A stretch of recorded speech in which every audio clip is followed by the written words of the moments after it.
Annyeonghaseyo! I'm Chen, kargador ng South Korea. Charis, may nag-message na naman nga sa akin, so gagawa na lang natin ng video.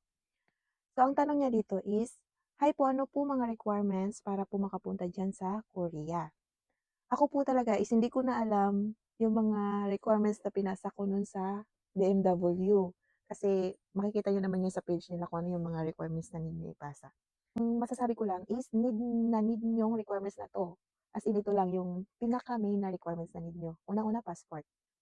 Pangalawa, kailangan nyo mag-aral ng Korean para maipasa nyo yung APS TOEIC exam. Tapos 'pag naipasa nyo yung APS TOEIC exam, kailangan nyong ipasa yung second level exam, yun yung tinatawag na skill test. Yun yung aktuwal kayong i-interviewin ng Koreano, tapos aktuwal kayong susubukin yung mga skills nyo, yung mga may grip-grip something, basta yun. Yun yung mga kailangan nyong ipasa. Kasi yun yung pinaka-main na requirements para makapag-process ka ng documents para makapag-apply ka dito sa South Korea. Kapag hindi mo naipasa yun, hindi ka makakapag-umpisang mag-process ng requirements papunta dito sa South Korea. Tapos, masasabi mong dream come true na ang pagko-Korea kapag nahawakan mo na yung legendary jacket na to. Alam ng mga EPS aspirant yan. Saka masasabi mong dream come true talaga kapag nasuot mo na to. At doon mo masasabi na, see you Korea, Charis. Bye, annyeong. Saranghe.